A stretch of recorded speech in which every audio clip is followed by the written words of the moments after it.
யாத்திராகமம் 5ஆம் அதிகாரம். பின்பு மோசேயும் ஆரோனும் பார்வோனிடத்தில் போய், இஸ்ரவேலின் தேவனாகிய கர்த்தர் வனாந்தரத்திலே எனக்கு பண்டிகை கொண்டாடும்படி என் ஜனங்களை போகவிட வேண்டும் என்று சொல்கிறார் என்றார்கள்.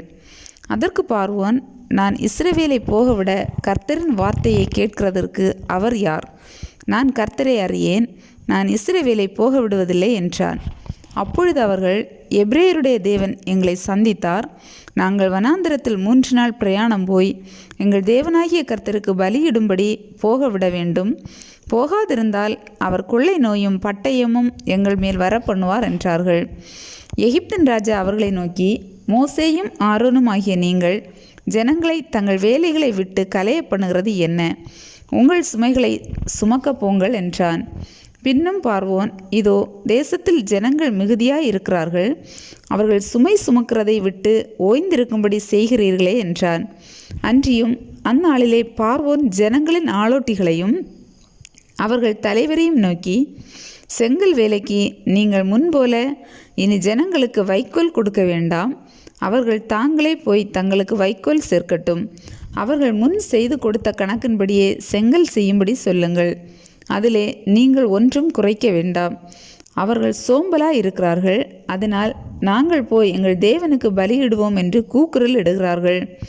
அந்த மனிதன் மேல் முன்னிலும் அதிக வேலையை சுமத்துங்கள், அதில் அவர்கள் கஷ்டப்படட்டும்.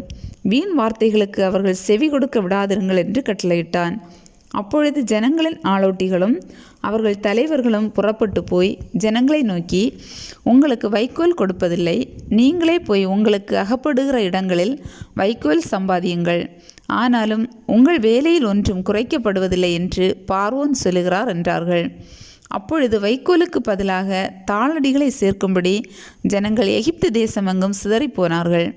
ஆளொட்டிகள் அவர்களை நோக்கி, வைக்கோல் இருந்த நாளில் செய்தபடியே உங்கள் வேலைகளை ஒவ்வொரு நாளிலும் செய்து முடியுங்கள் என்று சொல்லி அவர்களை துரிதப்படுத்தினார்கள்.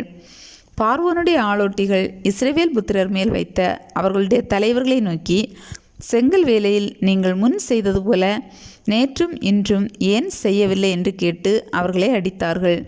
அப்பொழுது இஸ்ரவேல் புத்திரரின் தலைவர் பார்வோனிடத்தில் போய் சத்தமிட்டு, உமது அடியாருக்கு நீர் இப்படி செய்கிறது என்ன? உமது அடியாருக்கு வைக்கோல் கொடாதிருந்தும் செங்கல் அறுத்து தீர வேண்டும் என்று எங்களுக்கு சொல்லுகிறார்கள். உம்முடைய ஜனங்களிடத்தில் குற்றம் இருக்க உமது அடியாராகிய நாங்கள் அடிக்கப்படுகிறோம் என்றார்கள். அதற்கு அவன், நீங்கள் சோம்பலாய் இருக்கிறீர்கள், அதனால்தான் போக வேண்டும், கர்த்தருக்கு பலியிட வேண்டும் என்கிறீர்கள். போய் வேலை செய்யுங்கள், உங்களுக்கு வைக்கோல் கொடுக்கப்படுவதில்லை, ஆனாலும் கணக்கின்படியே நீங்கள் செங்கலை ஒப்புவிக்க வேண்டும் என்றான். நீங்கள் ஒவ்வொரு நாளும் அறுத்து தீர வேண்டிய செங்கலிலே ஒன்றும் குறைக்கப்படாது என்று சொல்லப்பட்டதினாலே இஸ்ரவேல் புத்திரரின் தலைவர் தங்களுக்கு இக்கட்டு வந்தது என்று கண்டார்கள்.